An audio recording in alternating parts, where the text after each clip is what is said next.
Get out. Your old lady smell is ruining my new house, Michaela shouted as she threw disinfectant on me during her housewarming party. Drenched and overwhelmed by the pungent smell, I felt something snap inside me. Standing up silently, I flashed a terrifying smile at Michaela and said, "Then I'll clean this up for you. After all, I built it." I went upstairs to Michaela's room to retrieve something. My name is Harmony, a 72-year-old retired confectioner. More precisely, I was a patissier who ran a cake shop until a leg injury forced me into retirement. Now, I help my son and his wife who have taken over the business and live a modest life. Harmony, you must be happy your son took over, people would say at the tea parties I occasionally attended. I brought cakes made by my son and his wife, earning praise from neighbors. Today, at the tea party, I was engrossed in conversations when a neighbor mentioned my son. I stared at my tea, lost in thought. "A shop with many memories, isn't it?" someone remarked, prompting me to reminisce. Indeed, my life had been full of ups and downs. I opened my patisserie at 35 after a decade of training in France. Upon returning, my parents opposed the idea, saying a cake shop in the countryside wouldn't work. I defied them, saying, "I'll do it my way," and opened my shop. It became popular in 6 months, becoming the talk of the town. My French trained skills were praised, attracting customers quickly. My once opposed parents came to respect and fully support me. "Time to think of the next new creation," my husband Daniel said, supporting our cake shop while preparing for the next day. "Summer is tough for sales. Maybe a cold dessert would be a hit." That's what we were discussing when we heard the bell at the shop door. I hurried to the counter. "Welcome," I called out, only to see Michaela, my sister-in-law, who appeared 2 years older than me. She was always flamboyant, having moved from the city. She dressed to stand out, enjoying the attention. Today she wore an actress hat and sunglasses, not fitting for the countryside. Honestly, I disliked her. Her hurtful remarks and belittling of our cake shop were intolerable. Being a doctor at a university hospital, she flaunted her income and education, but only when my brother Kendrick wasn't around. I was deeply annoyed by her cowardice. Boring as ever. "The decor's outdated and it's dusty. Do you even clean?" Michaela said, worried her fancy clothes would get dirty. I couldn't hide my annoyance and responded curtly, "Did you come just to say that?" "I just stopped by on my way to my new house. Why else would I visit such a place?" she replied, looking around carelessly and picking up a cookie, placing it roughly at the register. "I can't see the shop lasting, but I'll contribute to the sale since you're Kendrick's sister." She bought a mere $7 cookie with that attitude. Who could warmly welcome such a sister-in-law? If she were Kendrick's wife, I'd have her out of here immediately. As I wrapped the product, grappling with these complaints in my heart, Michaela continued her tirade. "Poor Kendrick, having such a failure for a sister. He said he gave up on his own shop because of you." Her words struck my heart painfully. Kendrick had generously helped finance my shop's construction when I returned and found no support. Only Kendrick stood by me. Later, I discovered the money he used was his own saved-up capital for starting a business. If you hadn't interfered, Kendrick might have had his own shop by now. Really pitiable. "Then why don't you help him financially?" Daniel appeared behind me and retorted sharply at Michaela, glaring at her. "It's between Harmony and Kendrick, not for outsiders like us. Only Kendrick has the right to complain about Harmony. Do you even have the right to blame her?" Daniel, undaunted by Michaela, confronted her. Michaela, seemingly annoyed by Daniel's audacity, furrowed her brows and removed her sunglasses with a puzzled look. "Of course I have the right. That money was mine. You have no business interfering in this. The funds for Harmony's shop were from before Kendrick married you, right? If Kendrick has no complaints, why should you persistently blame Harmony? Harmony is my wife. Which husband would remain silent while his wife is being maligned?" Daniel shielded me from showing my tears to Michaela. I felt reassured by his presence and grateful to be his wife. Michaela, not amused by Daniel's words, roughly grabbed the wrapped cookies from the counter and left without another word. After she left, we put up the closed sign, and Daniel embraced me. "You endured well, Harmony," he said softly. "I can't do this anymore. I don't have the confidence to get along with someone like her. Even if she's Kendrick's wife, I can't bear being treated this way." "Are you not going to tell Kendrick?" Daniel asked gently. "I can't. He's already looking after Mom and Dad. I can't trouble him just because I can't get along with her." Kendrick, working as a chef in a hotel, was also taking care of our parents. Despite the long commute he managed, he had saved to open his own shop and be closer to our parents. It was with this in mind that he was saving money. Money can be earned again. I want to see you succeed as a top patissier. This money is an investment in your future. You'll definitely become famous, Kendrick assured me, investing $2 million in my startup. I was deeply grateful to Kendrick, and when he married Michaela, I was overjoyed. But I never expected her to be like this. I was tormented daily about what to do. Tomorrow we're going to Kendrick's housewarming, right? Maybe you could mention it to him. If Kendrick talks to Michaela, maybe she'll stop, Daniel suggested. Reluctantly agreeing, I focused on closing up the shop. Lately, I couldn't bring myself to tell Kendrick about Michaela. Kendrick's happiness, while he supported mom and dad, was precious. Despite sacrificing his own dream of opening a shop, I couldn't burden him further with Michaela's issue. I simply couldn't. The next day, Daniel and I, with a shortcake in hand, visited Kendrick's new home. Harmony and Daniel, long time no see. Glad you could make it, Kendrick welcomed us warmly at the doorstep.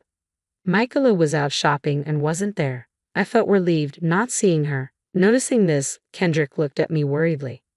What's wrong? You look pale. Is it the new house smell? No way, just had a bit too much to drink with Danny last night. I forced a smile to reassure Kendrick and avoid any awkward conversation. I asked to see around the new house. Kendrick shared that apart from the tidy living room, their personal items were still in boxes. We agreed not to go upstairs as per his request. Soon, our parents arrived, and we enjoyed a rare family gathering. Then Daniel seized the opportunity to bring up yesterday's topic. Sorry to bring this up at a housewarming, but there's something about Michaela we need to discuss. Wait, Danny. I wasn't ready, I panicked, but Daniel looked at me earnestly, holding my hand. Harmony, I've seen how hard you've worked, thinking about the family, keeping your struggles to yourself. It seems unfair to Kendrick and the others. Struggles? Harmony, have you been having a hard time? Kendrick asked, his expression full of concern. Realizing I was hiding something, everyone looked worried. I regretted my foolish thought of just enduring it all. Actually, I've been harassed by Michaela for a long time, I confessed. Everyone was shocked, especially Kendrick. Knowing his wife was bullying his sister-in-law was understandably distressing. Unable to continue, Daniel explained the situation for me. A heavy silence followed, and I wondered if I should have kept quiet. That's when Kendrick, as if having made a decision, spoke to Mom. Mom, I've made up my mind. That's right, no need to hold back anymore. Daniel and I exchanged confused looks at the unexpected response. Just as we were about to ask more, we heard the front door open. I'm back. It's so hot outside. Is Kendrick not here? Michaela returned home at the worst possible time. The family's spirits dampened as if sensing the charged air of her untimely arrival.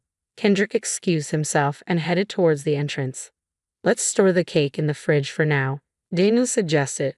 As Mom and I moved to do so, reaching for the fridge door, Michaela stormed into the living room. Hey, don't you touch our stuff, she shouted, startling Mom and me. I'll take care of the house. Just stay put. Fading a creepy pleasant smile, she snatched the cake from me. Her words seemed softened, but there was an underlying sharpness, especially as she roughly took the cake. Mom, witnessing this, was speechless and unable to react, shocked by such treatment in front of her. Feeling hurt, I urged Mom to join me on the living room sofa. Sitting next to Daniel, I tried to hold back my tears. Thank you all for coming to our housewarming today, Michaela said, her tone falsely sweet. If you have gifts, you can leave them here. I'll gladly accept them, Michaela said, taking over as if she were the host. Her greedy words irritated both Daniel and me. Our parents, watching her closely, reluctantly presented their gift to Michaela.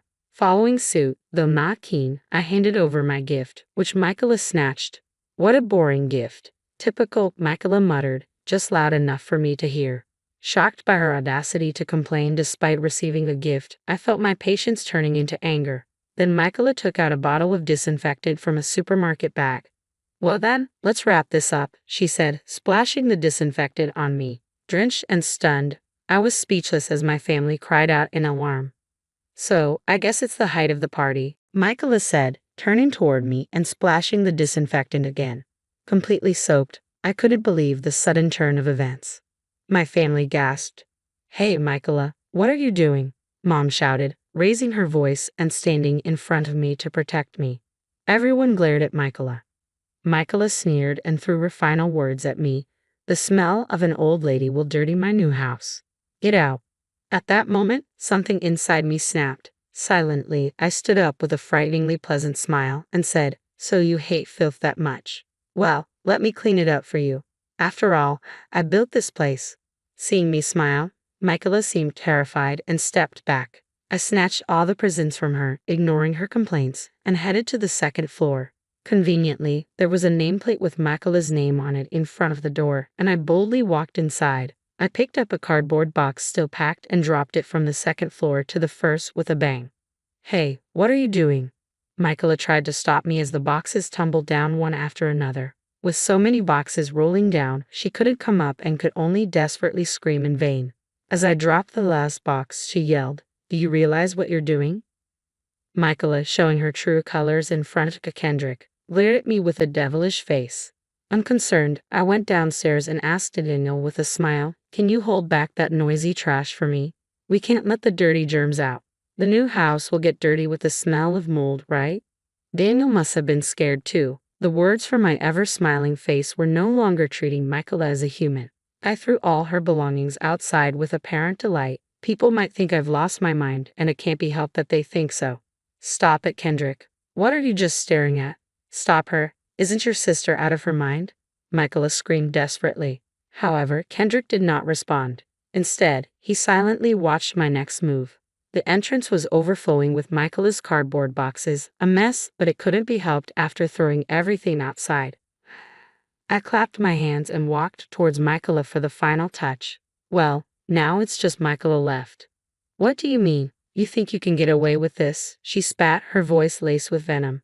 "Who knows? I can't hear the threats of trash," I replied, my smile mechanical and eerie. Michaela gasped, looking at me fearfully. Without paying her any more attention, I instructed Daniel to kick her out along with her slippers. "Hey, stop. No, Kendrick, help me." Michaela begged Kendrick for help, but he had no intention of listening to her. At this point, I understood what Kendrick and the others meant. There wasn't a single person on her side here. "Get out if you understand. This is my house after all." "What? What are you talking about?" Before Michaela could finish, Daniel dragged her out, pushing her outside the entrance. He immediately closed the door, double-locked it, and even chained it. Michaela, now completely unable to enter, was left outside in the summer heat. She banged on the door and screamed for about 10 minutes, but her strength gradually waned. To make matters worse, neighbors came by and started whispering about her shabby appearance. "Mommy, look, that lady is outside in her slippers," a child said, pointing. "Hey, don't do that. Don't point," a parent chided, though even passing children mocked Michaela. For someone so full of pride, this public humiliation was hell. She crammed all her belongings into her car and fled the scene that day. Seeing this, I regained my composure and hastily turned to Kendrick. "What should we do, Kendrick?" "I'm sorry, that was?" "It's okay, I know the situation. Besides, we should be the ones apologizing," Kendrick said gently. He suggested we go back to the living room where Mom had prepared tea and cake. I borrowed clothes from Kendrick and quickly changed to avoid catching a cold. After changing, we all sat down, trying to find some semblance of normalcy amidst the chaos. I sat on the living room sofa as Kendrick began explaining why he had been silent all this time. "That woman was actually harassing Mom in the same way," he said. "What?" I was shocked by this sudden revelation. Daniel and I looked at Mom in surprise. "It all happened when I wasn't around," Mom continued. "She constantly harassed and mocked me, even made fun of you. It was really terrible. Michaela had been bad-mouthing you every time we met, suggesting that your poor upbringing was due to my bad parenting. She claimed that if we had more money, Kendrick wouldn't have had to struggle. That's what I confessed to Kendrick yesterday." Kendrick nodded. "Mom told me everything, and I decided that since you built the house, we should explain the situation to you and your family before deciding what to do next. That's what led to today." Michaela, who even tormented Mom, could never be forgiven. Trembling with anger, I clenched my fists so tightly that my nails dug into my palms. Seeing this, Daniel gently placed his hand over mine. "Harmony, I know how much you care about family. Maybe you don't have to endure this anymore," Daniel said softly. "After hearing all this, I definitely can't go on with her either," I said, my resolve solidifying. Inspired by Kendrick's determination, I steeled myself to teach Michaela a lesson. We pledged to act, and the next day, my phone was flooded with a storm of calls from Michaela, Kendrick, Daniel, and I decided to meet her alone. What do you mean by kicking me out of the house? You won't get away with what you did. Michaela's shrill voice echoed as she entered my office. Wearing the same clothes as yesterday, with dark circles under her eyes from lack of sleep, she looked miserable. Her loud voice was irritating, but I didn't let it show. Instead, I smiled sweetly, further infuriating her with my words. I cleaned up because you said the new house gets dirty, right? What? I don't want someone as ugly as you in the house. The new house will get dirty with germs, right? I said, putting my index finger to my lips, feigning cuteness. As unsuitable as it felt for me, it seemed to affect Michaela.